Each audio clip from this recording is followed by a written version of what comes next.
Imagine you're on a plane and a baby starts crying. Annoying, right? Now imagine that baby belongs to the most feared mafia boss in the country. The tension on that flight from Sicily to America in 1931 was so thick you could cut it with a knife. The baby, little Sonny, wouldn't stop wailing.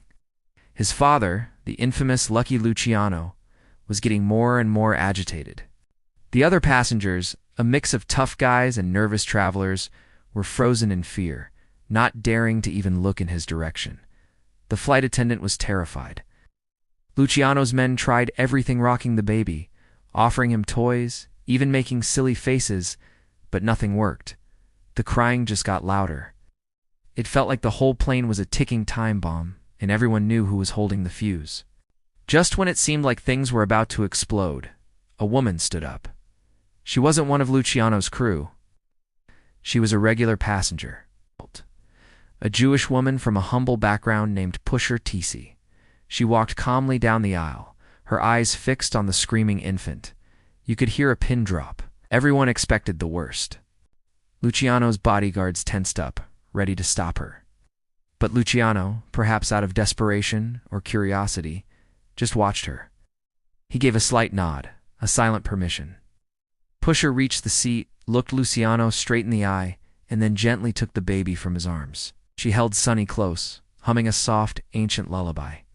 The tune was something from the old country, a melody filled with a kind of quiet strength and deep comfort. Within moments, the impossible happened. Sonny's cries softened to whimpers, and then silence. He was asleep, nestled peacefully in her arms. The entire plane let out a collective, silent sigh of relief. Luciano was stunned. He had all the power, all the money, all the fear a man could command, but he couldn't soothe his own child. This woman, with nothing but a song and a gentle touch, had succeeded where he and his army of tough guys had failed. From that day forward, Pusher Tisi wasn't just another passenger. She became a legend in the underworld. Luciano, in a show of immense gratitude, declared her and her family under his personal protection. He told his entire organization, "This woman is my friend.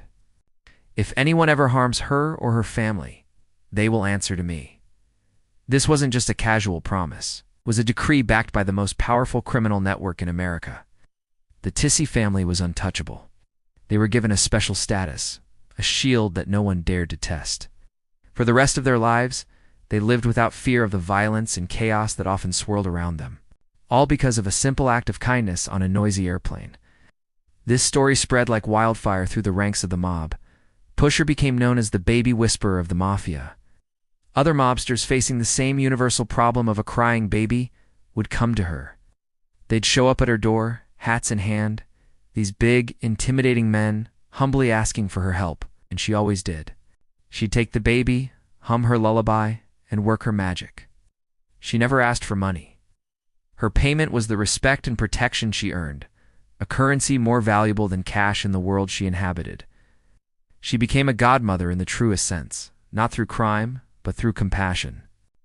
Years went by, and the bond between the Lucianos and the Tisis only grew stronger. Pusher was a guest of honor at family events. Her children played with the children of made men, completely safe under the umbrella of Luciano's protection. It's a strange and fascinating picture, isn't it?